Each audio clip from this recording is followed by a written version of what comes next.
Glasgow, any Friday or Saturday night, you will see thousands of girls like Karen Buckley going for a night out with friends, innocent.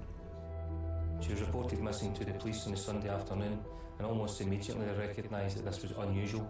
This is a mother here whose only daughter is missing. We just want Karen home safely. We are desperate. That was our biggest hope, to find her alive. He never saw that young woman as a human being. He killed her. Callous, unspeakable, evil. They almost couldn't find the vocabulary to describe what he had done to their daughter. Alexander Buckley is an intelligent man. He seemed to enjoy being interviewed. He feels no remorse, he feels no empathy for the victim, he feels no shame or guilt for what he's done. I think one can never be adequately punished for a crime such as this.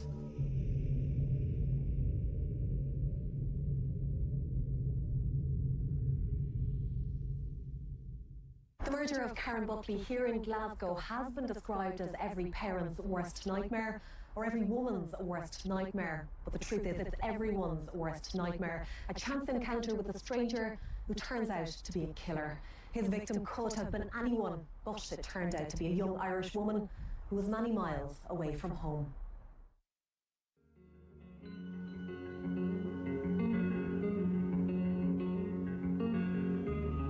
I think anyone who comes from a farming community in Ireland will understand exactly the community and the family that we're talking about here. You know, it's a very small place, Mourneabbey, but it's very tight-knit, and the social outlets are the community centre and the local GAA club. Karen Buckley was the youngest child and only daughter of John and Marion Buckley, a farming couple. They also have 3 sons.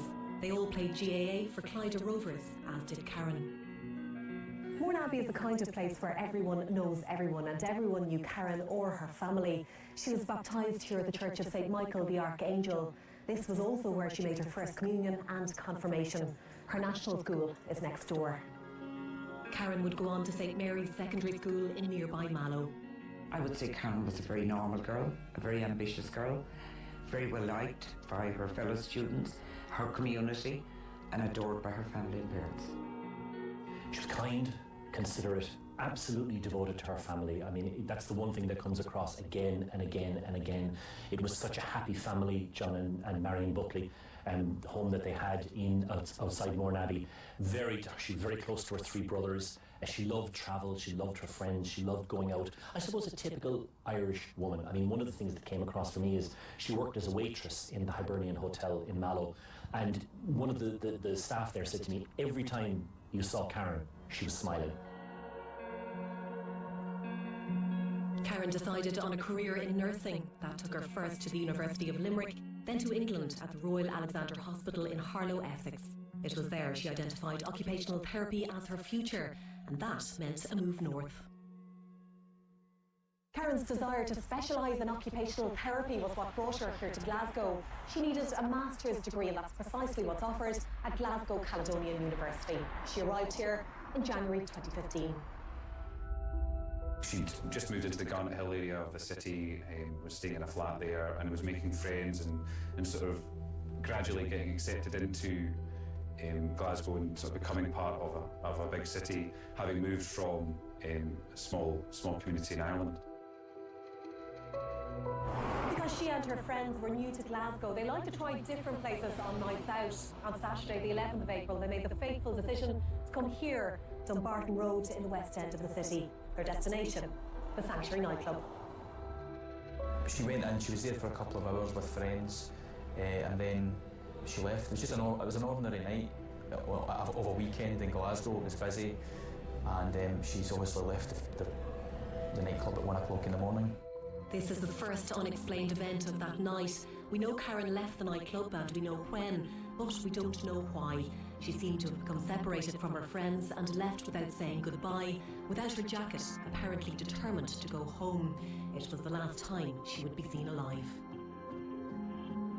But it was totally out of character for Karen to be out of contact with her friends. She was also a very keen user of social media, so for Karen to be off social media for any lengthy period of time was very, very unusual. At lunchtime on Sunday, in other words the 12th, Her friends became very worried about her. They couldn't contact her on her mobile phone. There was no trace of messages on social media. They had not been given any instructions of where Karen was, so they immediately went to the police. And it was that afternoon, early evening, that the Buckley family were contacted to say that there were concerns about Karen. But to get a phone call like that, to say your daughter is missing, your gut feeling is always, are they going to be okay? Because for Karen going missing, it appears it would have been totally out of character. She was reported missing to the police on the Sunday afternoon, and almost immediately they recognised that this was unusual.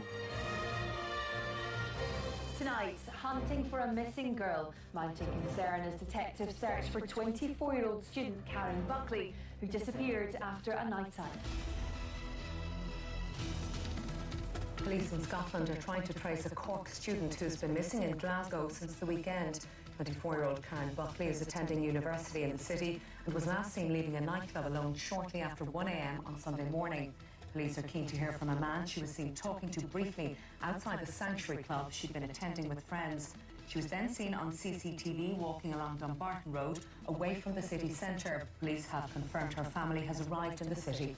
We just want Karen home safely. We are desperate. She's our only daughter. We love her dearly. And if anybody have any information, please come forward. Please return her, please. If we go back, we love her to bits. And we're very stable. Thank you. Difficult as it would be to go through. And because remember, they must have been so stressed out. But yet, if there was any slightest hope that Karen would be in a position to see that appeal, or somebody who knew her to see the appeal, that it might bring the answers, and it might just bring in that spark of recovery, really. It has a strategy because the public and the press, elements of the media, whether it's social media, newspapers or television, react more to the parents of a missing person than they will do to me or any other colleague within the wider policing organisation. Actually, again, this is a mother here whose only daughter is missing. So I felt if they were strong enough, which they were, they could go in front of the cameras and make that appeal for us, and that would hopefully spur on somebody out there who was aware of something that they perhaps didn't think was too relevant, but ultimately was relevant in relation to this inquiry. At this point, it was still officially a missing persons inquiry. What no one knew was that police had already identified the man Karen had met outside the club and interviewed him. I met her outside the Sanctuary on Saturday night, Sunday morning. It was around 1 o'clock.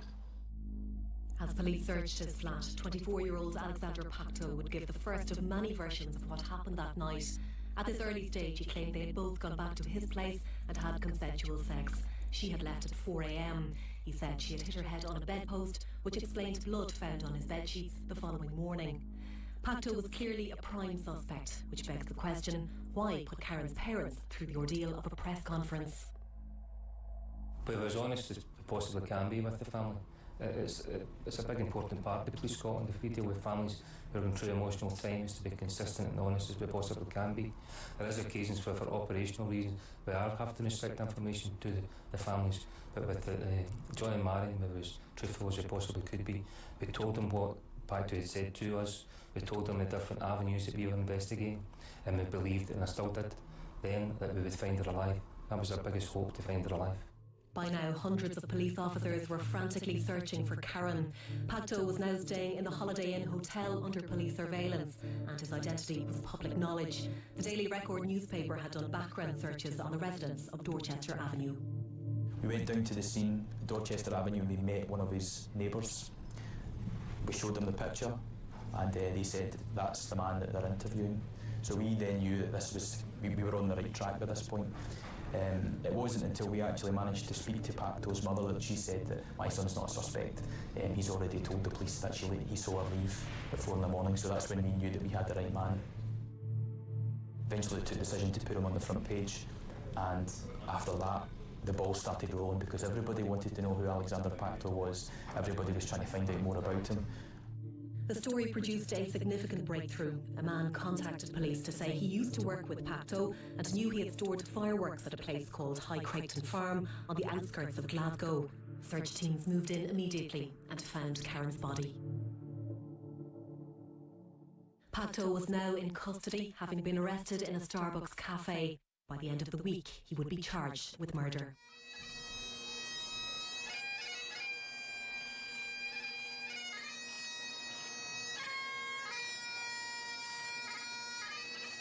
In Glasgow, people held a vigil for Karen and her family. It was time for them to return home. I think it just must be horrific that you cannot see, touch, kiss goodbye your loved one. Not alone was the casket closed, but they never got to see her. And I think that will remain with them. That would have a lifelong impact on them. You want to be able to hold, to kiss goodbye. You know, the grief is so personal to the family, yet it's so public because it's a public crime. I think in time, when they'll be able to look back at it, and when they're further along the grieving process, they will get consolation because they will know she was loved by all.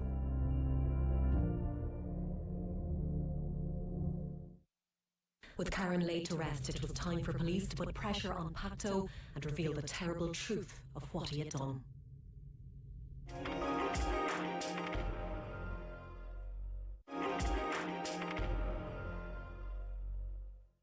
In the months after Karen's death, her family and friends here in Mourneabbey supported each other as best they could.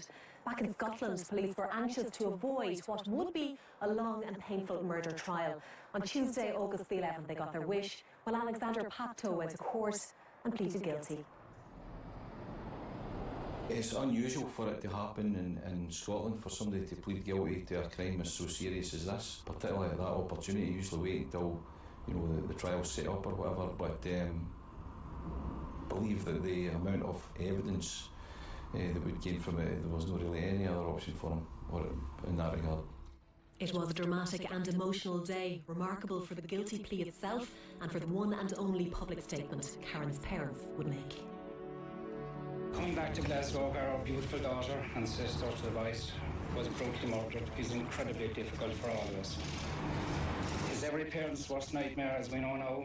When we got that phone call, Karen was missing in Glasgow and our phone had gone dead.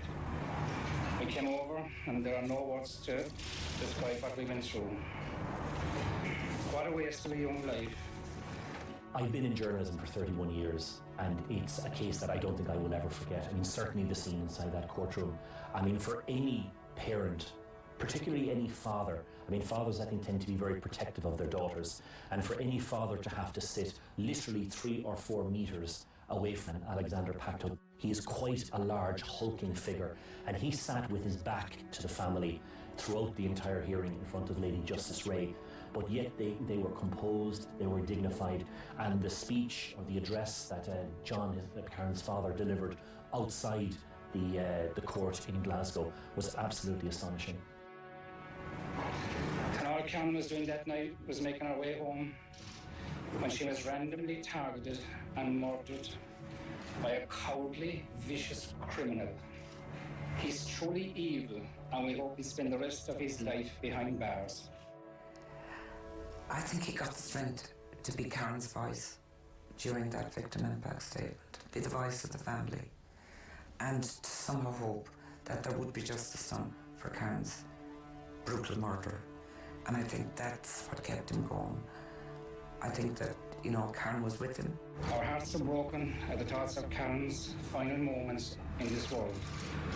The thought of her being alone, frightened and struggling for her life, the panic she experienced as she fought for her very survival. But she had no chance against that coward. I thought the parents' statements was interesting for 2 reasons. Firstly, because it was so poignant. They talked about their little angel. They talked about the sort of person she was. I mean, they made her everyone's daughter, which of course she was. What I also noticed, though, was a real anger, and I hear this a lot with victims' families, homicide victims' families, a real anger towards the person who did it. Callous, unspeakable, evil. They were all the words they used. They almost couldn't find the vocabulary to describe what he had done to their daughter. The day was significant for another reason too. The police and court service revealed for the first time the chain of events that had led to Karen's death and the gruesome aftermath.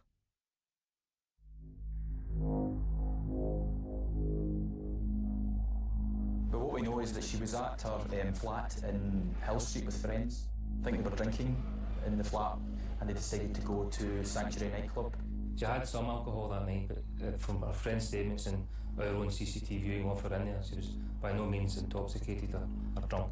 She was in good form with her friends that appeared from the CCTV viewing, and from their statements and testimony that she had nothing to be concerned about. She hasn't anything she was worried about. The exams had been coming up in May, but she had been doing her studying, so there was no reason for her to be out of character, if you like.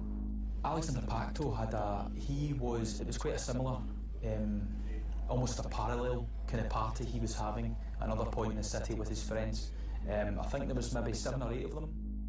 There'd been a taxi that went with the first group of friends, and then even though he had been drinking, he just decided, well, do you know what, instead of waiting on the second taxi, because it can be quite difficult to get a taxi that time of night, he decides to just drive, having had a few drinks, decides to drive to Sanctuary. He goes into the nightclub and then he leaves about 1 o'clock, shortly before he bumps into Karen outside. I think in the CCTV you also see him kind of lurking about outside the nightclub for some time before he meets her. At about 1 o'clock, 1 a.m, Karen Buckley left the nightclub and crossed the road to go home, and this is where she met Alexander Pacto, unfortunately. When you see them in CCTV, there's no closeness, there's no affection. They're walking a reasonable distance apart. There's not any flirtation, what you would expect if it was a couple who were maybe he was trying to get romantically involved, if you like. There was none of that. When they met him crossing the road, it was a bump into rather than I'm coming out to meet you. There was nothing when they viewed the CCTV from inside the sanctuary to suggest that there was an early meeting or a liaison or a chat between them. And when they're walking up away towards his car, I honestly think she thought she was getting a lift either home or into the town. Pacto did indeed set off in the direction of Karen's flat, but then turned onto Kelvin Way, some 4.5 kilometres from the Sanctuary nightclub. And this much we know, somewhere between 1:15 and 1:20, 20 minutes later, Karen Buckley lost her life. And she lost her life in the most gruesome of ways by the use of a wrench, a very large wrench, which rained down in her skull 13 to 14 times, so much so that she suffered a subdural hemorrhage.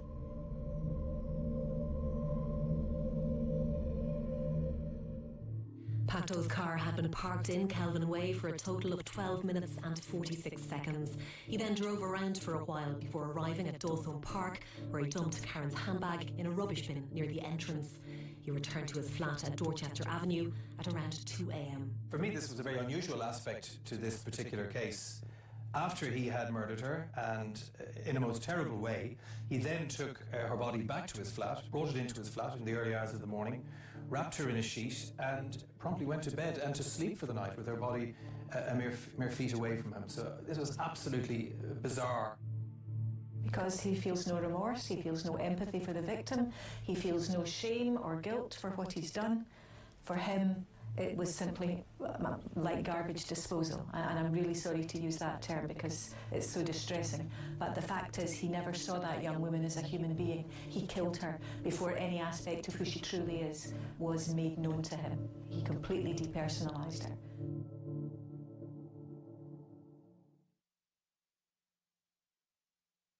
When morning broke on Sunday the 12th of April, Karen Buckley had already been dead for several hours. Alexander Pacto now had to decide what to do with her body. At 8 a.m, using the internet on his mobile phone, he looked up the properties of sodium hydroxide, more commonly known as caustic soda. It was clear he had drastic action in mind. Pacto locked Karen's body in the bedroom and drove to the B&Q store on Great Western Road. CCTV shows him buying 6 litres of caustic soda at 9:42 a.m. He also bought a mask and gloves before driving to Pound Stretcher on Crow Road, where he bought more caustic soda. He then returned to the flat, put Karen's body in the bath and tried to dissolve it using the caustic soda. Knowing his flatmate would be home at 8 p.m, he tried to speed up the process by cutting the body from the sternum down to the abdomen. At 5 p.m, he drained the bath and hid the body once more in his bedroom.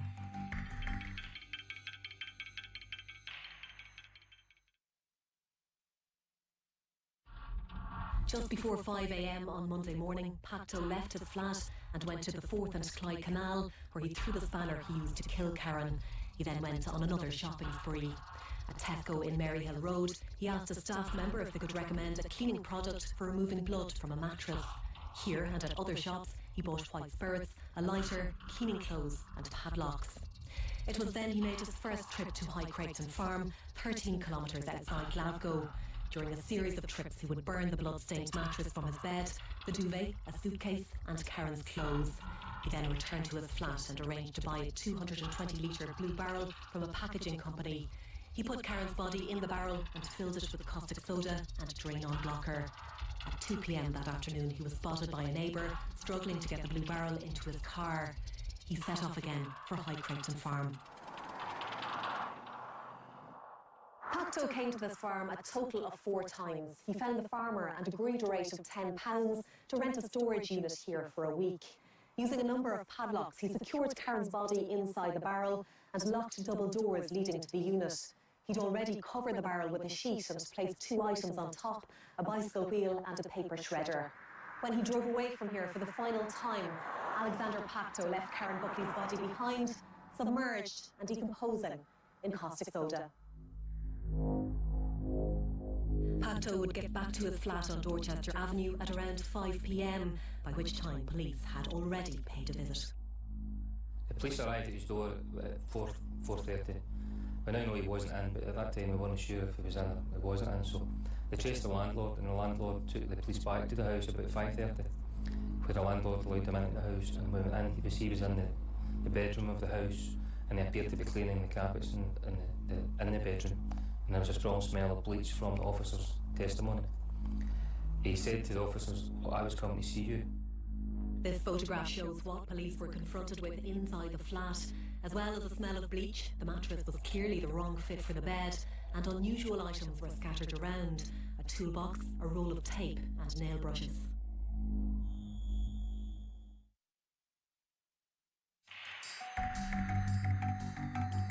By now, police had removed Pacto's Ford Focus for a forensic examination.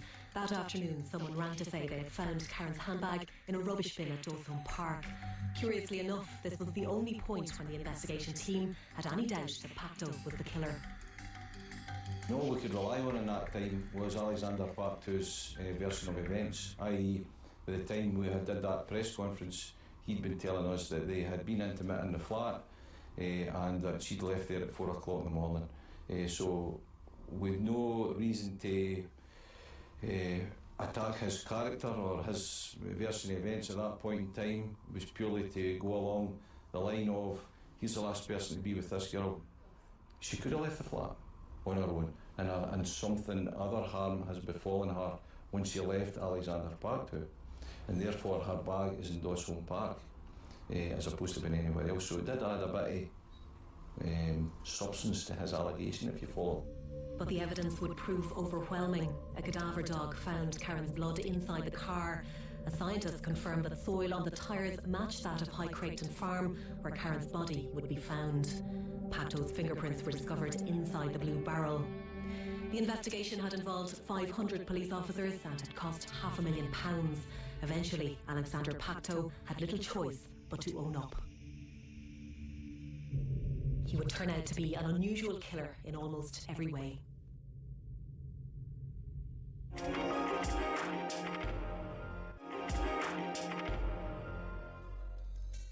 By September, the investigation into Karen Buckley's murder was all but complete. Alexander Pacto had admitted murdering her and was in prison awaiting his sentence. But still questions remained. Chief among them, how could someone like him commit a crime so savage and senseless? Alexander Pacto came from a very privileged, very loving background. His father is French, his mother is Scottish, and he had attended a very, very prestigious grammar school. He and his brothers went to a fee-paying school, Kelvinside Academy, where he would be mixing with a lot of other kids who are from also the sons of industry and academia and things like that. And I think a lot of his friends are actually from very wealthy backgrounds, comparatively with a lot of other people from the city. The future seemed very, very bright for this young man, but his father's business failed, his parents' marriage broke up, he went to live with his mother, and he bounced around various, I think, council flats in Glasgow before ending up in this private rented accommodation on Dorchester Avenue. He ended up on benefits And I think that seems to have been a big issue for him, that having come from a privileged background, he was suddenly dependent on the state. He had tried to operate his own business, that was a failure, and he had gotten involved in a couple of very petty things. Most notably, he had a conviction for forgery. He had attempted to photocopy several £1,000s worth of sterling banknotes, and he was caught by the police before the notes went into circulation, and he was given a community payback order. His family have been very supportive of him throughout the years. So quite why he would want to do what he did and plan what he did in that regard is completely baffling to us.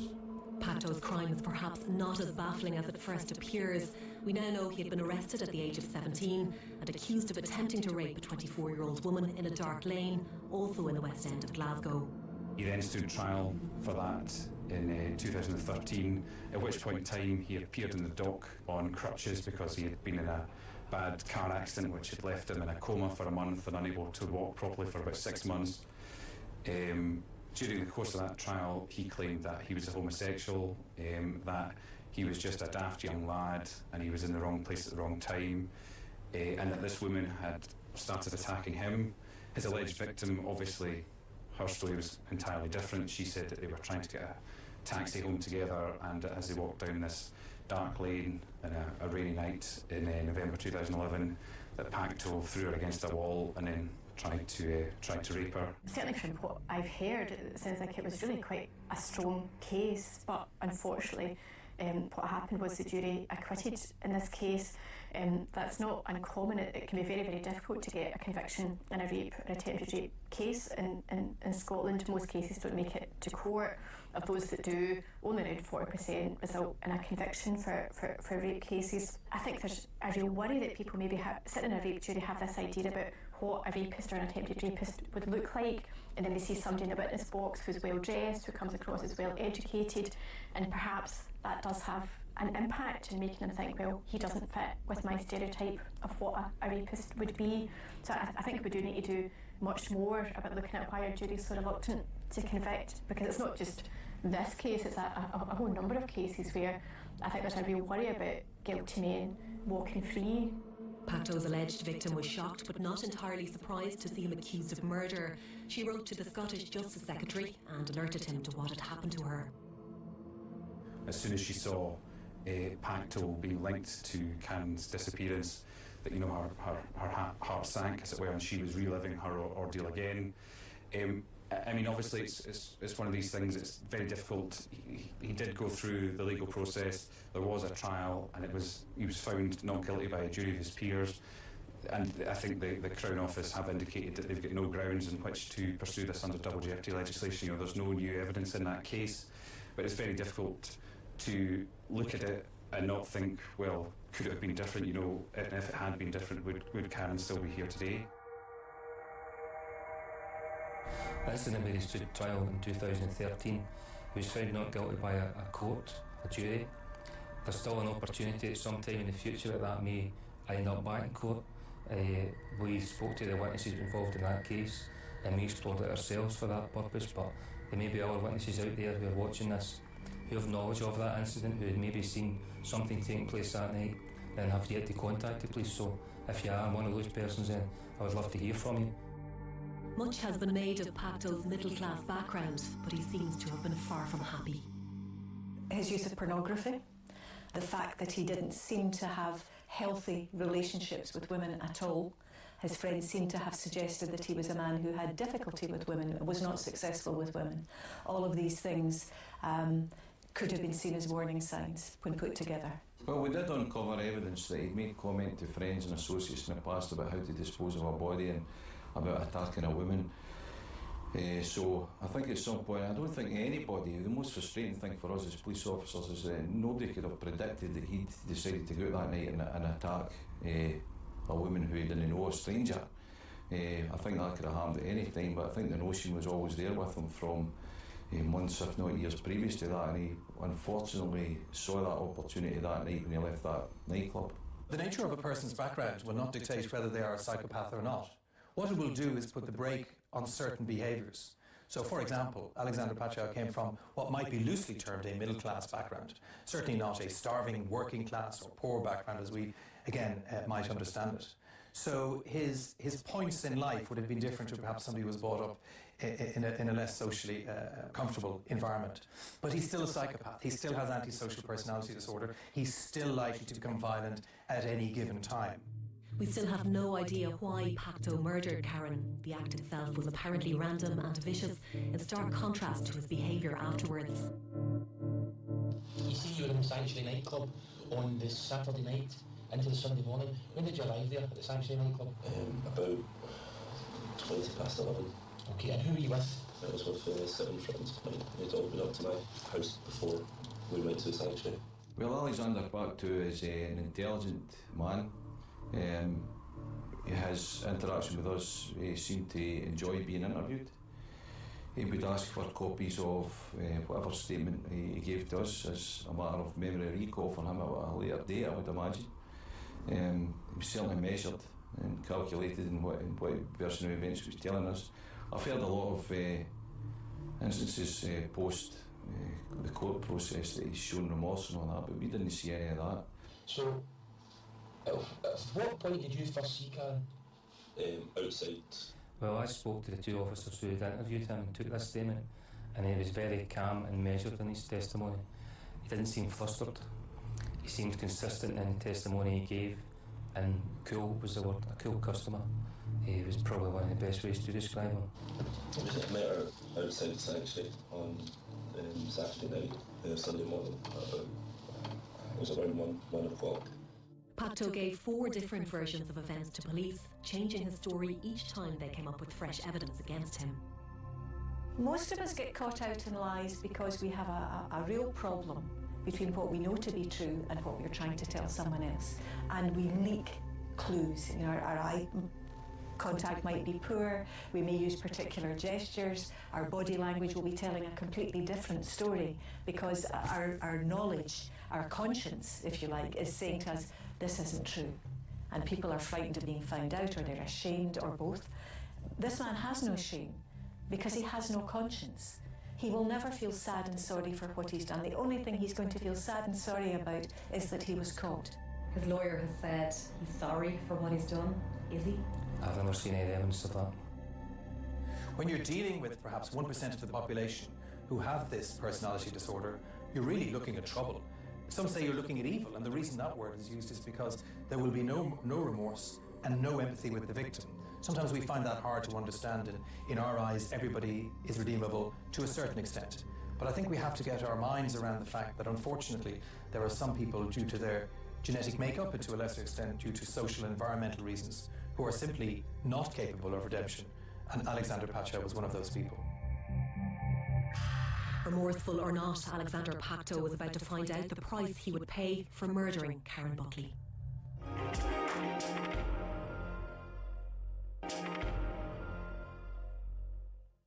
The final stage of Karen Buckley's murder case would take place in the South Court of Glasgow's High Court in early September. It was time for Alexander Pacto to be sentenced. In an unusual step, cameras were allowed inside the courtroom. Your killing of this young woman, combined with the extraordinary lengths to which you went to cover it up, display the actions of a callous and calculating man. She was a much-loved member of a close and united family. To you, she was a stranger who appears tragically to have accepted a lift in your car. In a matter of minutes, for some unknown and inexplicable reason, you destroyed her young life and devastated a family. Pacto received a life sentence and was told he would serve a minimum of 23 years behind bars. The way the sentence was handed down, I think, was important. Again, it's all about transparency. I think it was very good to see the judge, to see the person as a real person, and to see how she came to her conclusion about the minimum sentence. Personally, I didn't agree with the minimum sentence. I think the 2 years should not have been taken off by virtue of his age, because somebody of his mental calibre, it's relevant whether he's 18 or 80, he'll be the same person. And certainly psychiatric and psychological evaluations should have stated that. So I was a bit disappointed with that. But at least it was transparent. She told us why she was going down to 23 years. She described how heinous the crime was. We could see her. We saw justice being done. There's a lot of people out there who have done terrible things. Alexander Pactu has slightly unique, he's 21 years of age, has no real previous for violence, so 23 years in front of him before even consideration or even an appeal for a parole is a long time, long time. Well, the important thing is he's off the streets, so the protection of the public is paramount for me and everybody else within this organisation. I think it's fair to point out he got 23 years, but that's 23 years before he can appeal for parole. At the time of parole, 23 years from now, the parole board will need to risk assess the threat to the public. And if you're sitting, in hindsight, just now, will he get out after 23 years? I very much doubt that. I think one can never be adequately punished for a crime such as this, because the family are punished for life, for their life, for the rest of their remaining days. The sadness, the loss, the grief, in varying aspects, will be with them forever. So I don't think any punishment is adequate when a life is taken so senselessly and so brutally. Karen was a normal 24-year-old girl, very kind, always smiling and happy. You could see from the photographs. The youngest of four, our only daughter, and she was our baby. And just like her brothers, she was so genuine, so caring, she loved life. We will never again see Karen in this life. We'll never again see her smiling face. We'll never hear her laugh or her voice. And there are actually no words to describe our loss. But the one thing is we know, even though she's gone from this life, she's actually still very close to us. And we will always keep her in our broken hearts wherever we go. And we talk to her, and we pray to her, and we know she'll help us. And even though we know that Karen will never come back, someday we only hope to go and be with her. Well, they're devastated, obviously, because Karen's been taken away from them. It was their only daughter, 24 years old, intelligent, had visited various places throughout the world. So our future was ahead of her, and that's obviously been taken away from them. So it would take a significant amount of time, if ever, for John and Marion and their brothers to get over it. She'll never be forgotten about, that's for sure, as far as the family and the community in Cork and Glasgow is concerned. But hopefully they're able to find some quality of life as the months and years go on. Parents never get over the loss of a child. It's a grief every Christmas, every birthday. They'll mourn the grandchildren they never had. They'll mourn weddings they never got to attend. They will miss her every day of their life. And this man will go to prison, but the prison that her family will live in is incredibly touching and painful. And I think, for me, they should remember the wonderful young woman she was. They should remember her laughter. They should remember her love. They should remember her friendliness, her ability to care for others. They should just remember her, who she was, not allow her to be defined by the actions of this psychopathic stranger who took their daughter from them. She was worth more than that. I've been in the police 22 years. You would say I'm a hardened detective. I work in a lot of inquiries, but ultimately, we've all got family and children and relatives and sisters, and to think your own family going abroad to work and something like that happened to them, then it's at that where you get a motive. And John and Marion are a lovely couple. The sons are a lovely people, and the whole that community are very kind and close, and it kind of brings it home a wee bit when you see what happened to them. So we were always eager and professional in our approach, but I was glad to get some resolution for them and finding Karen that will allow her to get back home with them. Not only did he rob Karen of her precious life and future, he robbed us of our beautiful daughter and sister to the boys. He also robbed us of Karen in debt, as we never got to see her, or hold her, or even kiss her goodbye. It's too late now for Karen. But in the future, we hope Glasgow will be a safer place for any woman to walk in, which is their right, and not have this evil murderer to fear.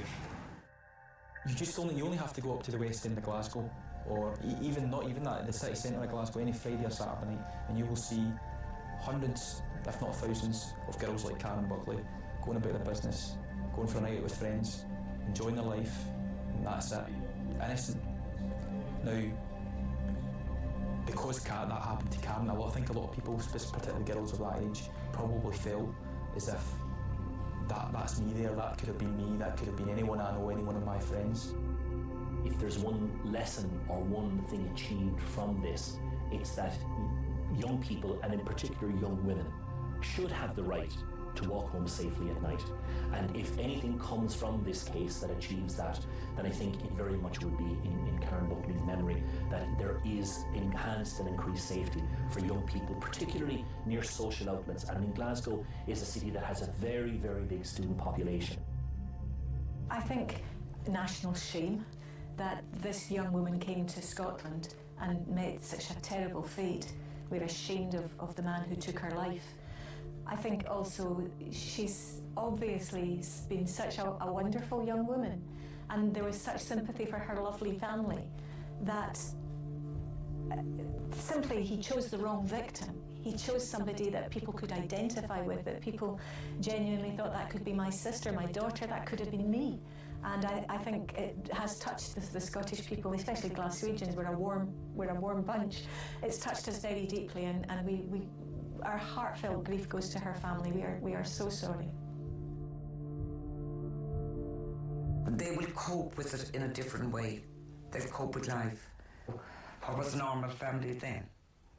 We'll have a new normal from now on. It's not that they'll ever forget this, but it's only 5 months on, and they're deep in a grieving process. They're learning to live with a new normal life. But through all of this, one word has just kept coming up again and again. And Marion has said it so many times. And it's that Karen is our little angel. And she's right. Karen is our little angel. She's not suffering now. She's in a new home in heaven. And we miss her terribly. Thank you.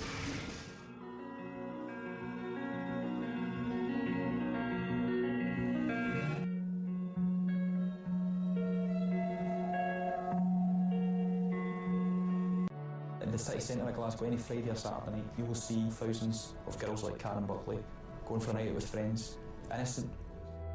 She was reported missing to the police on the Sunday afternoon, and almost immediately they recognised that this was unusual. This is a mother here whose only daughter is missing. We just want Karen home safely. We are desperate. That was our biggest hope, to find her alive. He never saw that young woman as a human being. He killed her. Callous, unspeakable, evil. They almost couldn't find the vocabulary to describe what he had done to their daughter. Well, Alexander Buckley is an intelligent man. He seemed to enjoy being interviewed. He feels no remorse, he feels no empathy for the victim, he feels no shame or guilt for what he's done. I think one can never be adequately punished for a crime such as this.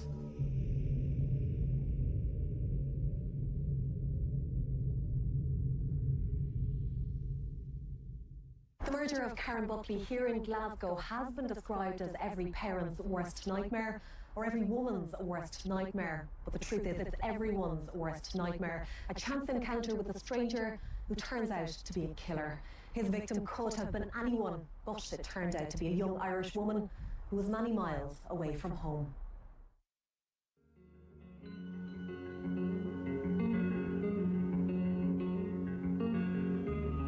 I think anyone who comes from a farming community in Ireland will understand exactly the community and the family that we're talking about here. You know, it's a very small place, Mournabbey, but it's very tight-knit, and the social outlets are the community centre and the local GAA club.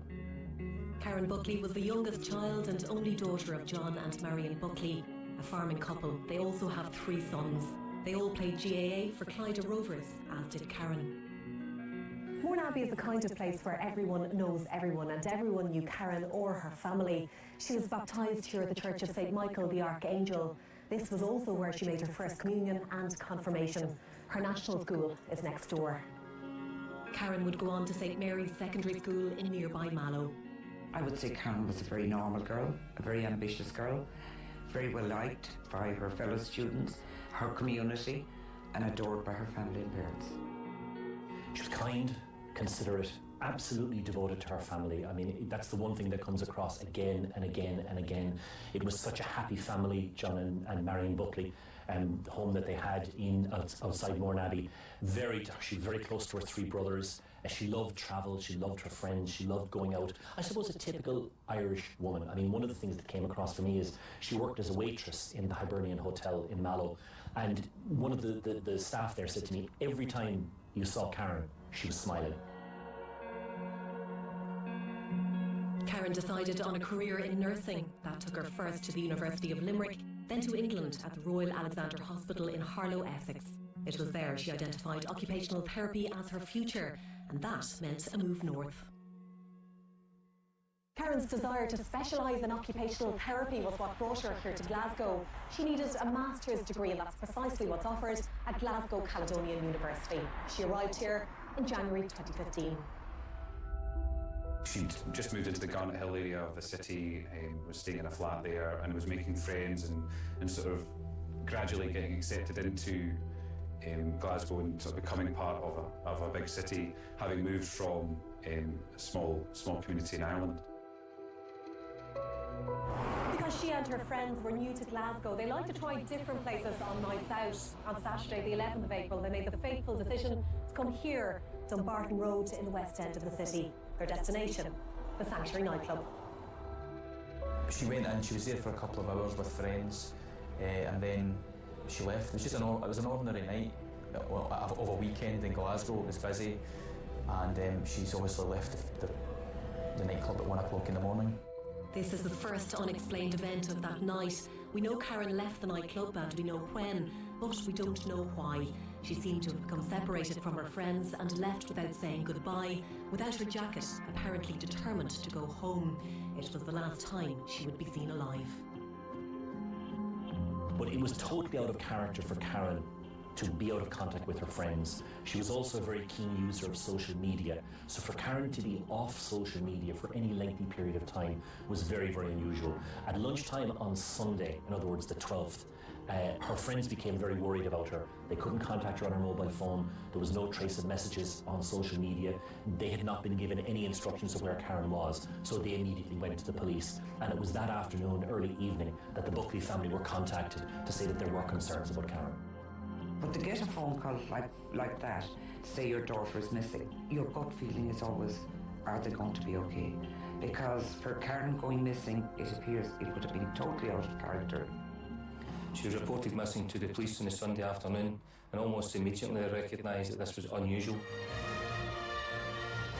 Tonight, hunting for a missing girl. Mounting concern as detectives search for 24-year-old student Karen Buckley, who disappeared after a night out.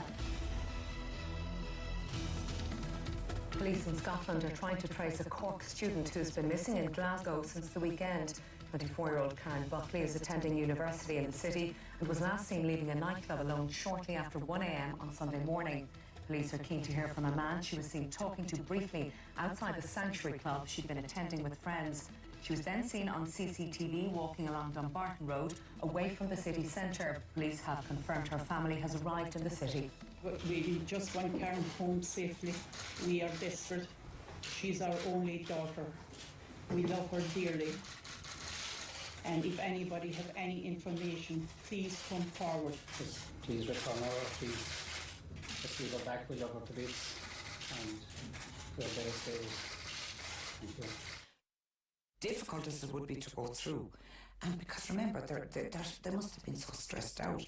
But yet, if there was any slightest hope that Karen would be in a position to see that appeal, or somebody who knew her to see the appeal, that it might bring the answers, and it might just bring in that spark of recovery, really. It has a strategy because the public and the press, elements of the media, whether it's social media, newspapers or television, react more to the parents of a missing person than they will do to me or any other colleague within the wider policing organisation. Actually, again, this is a mother here whose only daughter is missing. So I felt if they were strong enough, which they were, they could go in front of the cameras and make that appeal for us, and that would hopefully spur on somebody out there who was aware of something that they perhaps didn't think was too relevant, but ultimately was relevant in relation to this inquiry. At this point, it was still officially a missing persons inquiry. What no one knew was that police had already identified the man Karen had met outside the club and interviewed him. I met her outside the sanctuary on Saturday night, Sunday morning. It was around 1 o'clock. As police searched his flat, 24-year-old Alexander Pacto would give the first of many versions of what happened that night. At this early stage, he claimed they had both gone back to his place and had consensual sex. She had left at 4 a.m. He said she had hit her head on a bedpost, which explained blood found on his bedsheets the following morning. Pacto was clearly a prime suspect, which begs the question, why put Karen's parents through the ordeal of a press conference? But as honest as possibly can be with the family. It's a big important part of Police Scotland. If we deal with families who are going through emotional times, to be consistent and honest as we possibly can be. There is occasions where, for operational reasons, we are having to restrict information to the families, but with the